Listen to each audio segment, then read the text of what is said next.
Praise the lord. ప్రభు అయిన యేసుక్రీస్తు నామములో ఈ కార్యక్రమాలు వీక్షిస్తున్న మీ అందరికీ ప్రభు పేరిట శుభాభివందనాలు తెలియజేస్తున్నాం. దేవుని మహాకృపను బట్టి ఈ ఉదయకాలము పరిశుద్ధ గ్రంథములో బైబిల్లో ఉన్న పరిశుద్ధమైన మాటలు మనము కొన్ని విషయాలు ధ్యానించుకుందాం. కీర్తన గ్రంథము 102వ కీర్తన 7వ వచనాన్ని చదువుతున్నాం. రాత్రి మెలకువగా నుండి ఇంటి మీదనున్న ఒంటిగానున్న పిచ్చుకను నయ్యున్నానని చెప్పాను. ఈ వాక్యములో రాత్రంతా మేలుకొని ఉండి ఇంటి మీదనున్న ఒంటిగానున్న పిచ్చుక వలె ఉన్నాను. ఈ పూట వాక్యములో ఒంటిగా ఉన్నాను, ఒంటరిగా ఉన్నాను, ఒంటరిగా ఉన్న నా జీవితం. కొందరు మీరు చూస్తే కొన్ని కష్ట దినములలో, శ్రమ దినములలో దుఃఖ దినాలు కలుగుతూ పిల్లల వలన మాకు ఆదరణ లేదు, అయిన వారి ద్వారా ఆదరణ లేదు, మనుషుల వలన ఆదరణ లేదు, ఒంటరిగా మిగిలిపోయాను అని చెబుతూ వాళ్ళలో వాళ్ళే ఒంటరితనం ఫీల్ అవుతుంటారు. ఇక్కడ మీరు గమనిస్తే ఈ మూలవాక్యములో ఒంటరిగా నున్నాను, దావీదు భక్తుడు రాసినటువంటి మాటల్లో దేవుడు ఎప్పుడు కూడా ఒంటరిగా విడిచిపెట్టేవాడు కాదు. వీరే దేవుడికి, దేవుడి సన్నిధికి, దేవుడు చెప్పినట్లుగా దూరం అయిపోతుంటారు. ఆయన ఎన్నడూ ఒంటరి కానివ్వడు. ఆయన తోడు సదాకాలము మనతో ఉంటుంది. ఈరోజు నువ్వు ఒంటరిగా ఉన్నావని చెప్తున్నావు. ఏమని, ఎందుకని? 8లో కూడా అంటాడు, నా దినములు, నా శత్రువులు నన్ను ఇదిగో నిందించుచున్నారు, నా మీద వెర్రి కోపము వలె వారు నా పేరు పెట్టి మరి శపిస్తున్నారు అని చెప్తున్నాడు 8లో. 2లోకి వచ్చేలకే, నా కష్ట దినములు నాకు విముఖుడవై ఉండకము, నాకు చెవి యొగ్గి నేను మొరలి ఉండగా త్వరగా నాకు ఉత్తరమేమో అని చెప్తున్నాడు. ఏ విషయములో కూడా దేవుడు విడిచిపెట్టడు. ఒంటరిగా ఉన్నటువంటి అనుభవాలు కొందరిలో ఉంటాయి. వాళ్ళు కొన్ని విషయాల్లో కొన్ని బలహీనతల వలన ఒంటరితనం ఫీల్ అవుతున్నటువంటి పరిస్థితి. ఈరోజు దేవుడు వాక్యం చెప్తున్న మాట, నీవు ఒంటరివి కాదు, దేవుడు నీకు తోడై ఉన్నారు అనటానికి రుజువులు కొన్ని విషయాలు మనము ధ్యానించుకుందాం. పరిశుద్ధ గ్రంథములో మత్తయి సువార్త 14వ అధ్యాయంలో యేసు ప్రభువు వారు ఆ జన సమూహమును పంపివేసి శిష్యులతో చెప్పెను, సరస్సు మీద దోణిని వేసుకొని అదరికి వెళ్ళమని నేను వస్తాను అని ప్రభు చెప్పారు. వాక్యం చెప్తున్నటువంటి విషయములో చూడండి, యోహాను సువార్త 6:16లో ఉంటుంది ఈ మాట. 6:16లో 6:16లోకి వచ్చేలకే, సాయంకాలమైనప్పుడు ఆయన శిష్యువులు సముద్రము నొద్దకు వెళ్ళి దోణి ఎక్కి సముద్రపు దాటి కపెర్నహూములోనికి పోవచ్చున్నప్పుడు అక్కడ రాయబడిన మాట, ఇదిగో ఏమై ఉన్నది, అంతలో చీకటైపోయింది, ఇదిగో గాలి విసురుతున్నది, సముద్రము అలలతో రేగుతున్నవి, యేసువారి వద్దకు ఇదిగో ఇంకనూ రాలేదు అని వీళ్ళు ఒంటరిగా ఫీల్ అయిపోతూ, అప్పుడు పెద్ద గాలి వీసుచు సముద్రం మీద ఇదిగో విసిరి కొడుతున్నటువంటి సమయంలో వాక్యము చెబుతున్నటువంటి విషయంలో మేము ఒంటరి అయిపోయాం. వాస్తవానికి ప్రభు చెప్పారు, సరస్సు మీద, సముద్రం మీద మీరు వెళ్ళండి, నేను వస్తాను అని చెప్పారు. వారు వెళుతున్నటువంటి మార్గంలో మీరు చూసినట్లయితే సముద్రం మీద అలలు వచ్చినాయి, గాలి వీసింది, కొన్ని పరిస్థితులు వచ్చినాయి. వస్తానన్న ప్రభు రాలేదు. వీళ్ళలో ఒక భయ ఆందోళన. ఈరోజు మనం రక్షణ పొంది ఉన్నాం, లేక దేవుని సన్నిధిలో వాక్యం వింటున్నావేమో, లేదా దేవుడు మాటలు ఇప్పుడే నువ్వు వింటున్నావేమో. దేవుడు వాక్యం చెప్తున్నటువంటి మాట, నీ దైనందిన జీవితంలో ఎవరో మీద ఆధారపడినటువంటి విషయంలో ఖచ్చితంగా వాళ్ళు ఒంటరితనములో నిలిచినటువంటి అనుభవాలు తీసుకెళ్తాయి. యేసుని నమ్మి యేసుని వెంబడిస్తున్నట్లయితే ఒంటరి వారిగా ఆయన చెయ్యడు.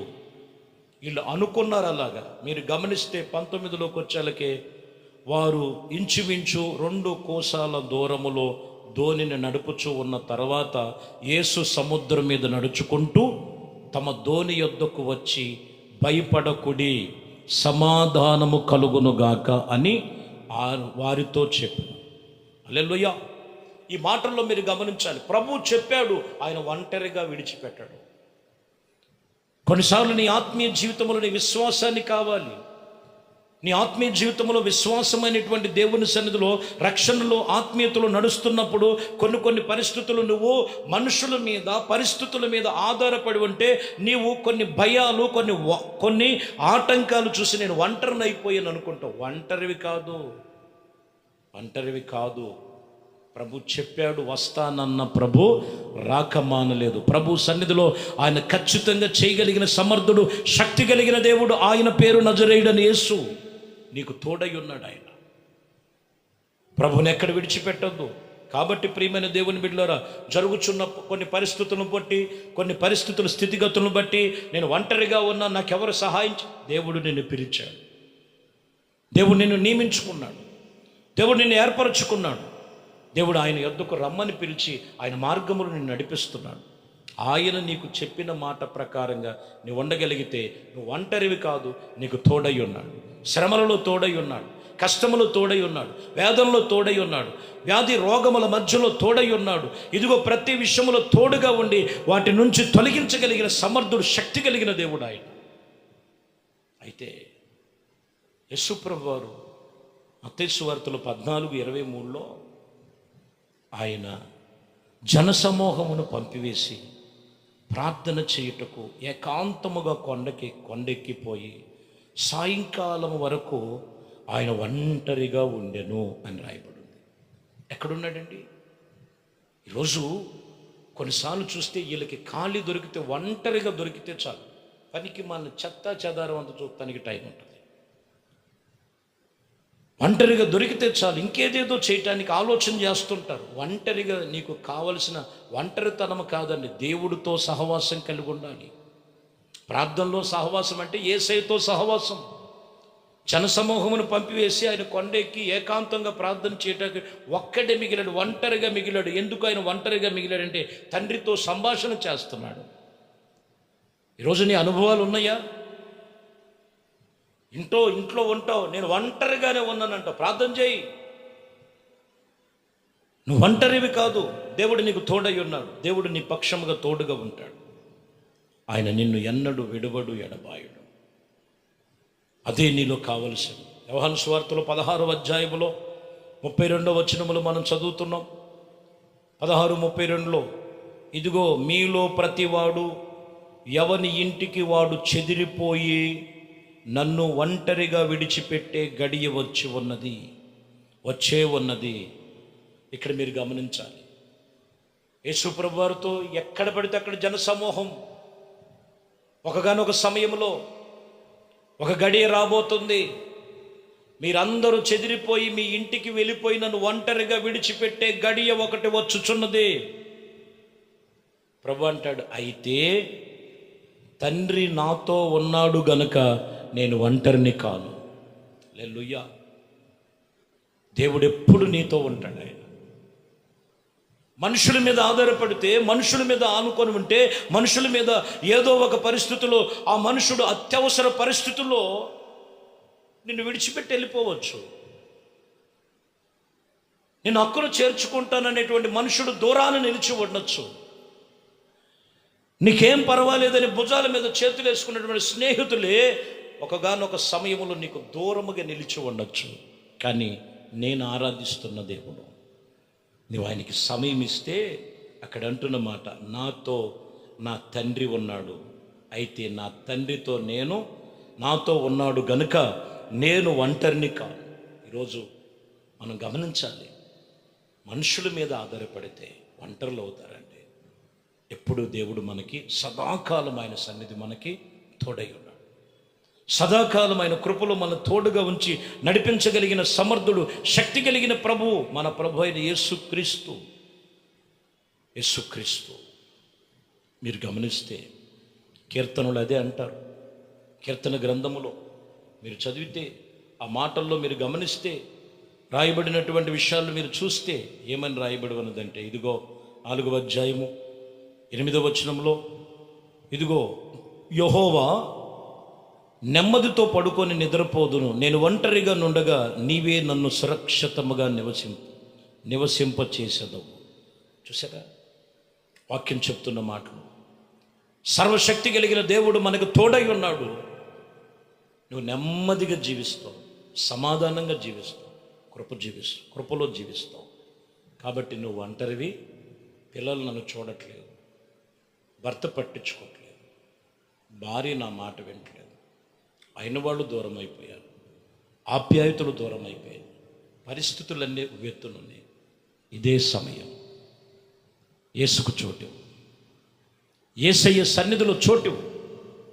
ప్రభు నీ ఒంటరి జీవితాన్ని ఆయన నీకు తోడుగా ఉండి ఒంటరి వారిని అనేక మందిగా చేస్తాడు. ఆయన నీ జీవితంలో ఒక్కసారి జ్ఞాపకం చేసుకొని, లోకములో వెతికితే ఒంటరితనం, ప్రభు ఎప్పుడు మనకి సదాకాలం నేను నీకు తోడై ఉన్నానని చెప్పాడు.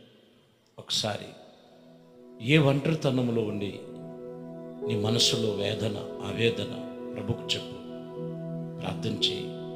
దేవుడు నీ పక్షముగా కార్యము చేస్తాడు. ప్రార్థన. మహాపరిశుద్ధుడా, ప్రేమ స్వరూపి, దయగలిగిన మా ప్రభువా, మీ శ్రేష్టమైన పరిశుద్ధ నామమును బట్టి మీకు వందనాలు, స్తుతులు, స్తోత్రాలు. ఒంటరిగా ఉన్న జీవితాలు, బలహీనంగా ఉన్న జీవితాలు, కృంగిపోయి అనగారిపోయిన జీవితాలుగా ఉండి ఈ వాక్యం విన్నారేమో, ఈ ప్రార్థనలో ఏకీపిస్తున్నారేమో. మేము ఒంటరులు కాదు, మీ సన్నిధి మాకు తోడుగా ఉంది. మీరు సదాకాలము మాకు తోడై ఉన్నారు. ప్రభు, మీతో గడిపే జీవితం, మీ మార్గములు నడిచేటువంటి జీవితం ప్రతి ఒక్కరికి దయచేసి వాళ్ళ పిల్లలను, పెద్దలను, కుటుంబాలను, కలిగిన సమస్తమును మీ చేతులకు అప్పగిస్తూ ఈ ఉదయకాలము చేస్తున్న ప్రార్థన మనవలన్నీ ఆలకించి వారి కుటుంబాల్లో కావలసిన సమృద్ధిగా మీ తోడై ఉండి నడిపించమని నజరేయుడైన యేసుక్రీస్తు నామములో ప్రార్థించి వేడుకొనుచున్నాము తండ్రి, ఆమేన్. ప్రభు మిమ్మల్ని దీవించి ఆశీర్వదించునుగాక. ఆమేన్.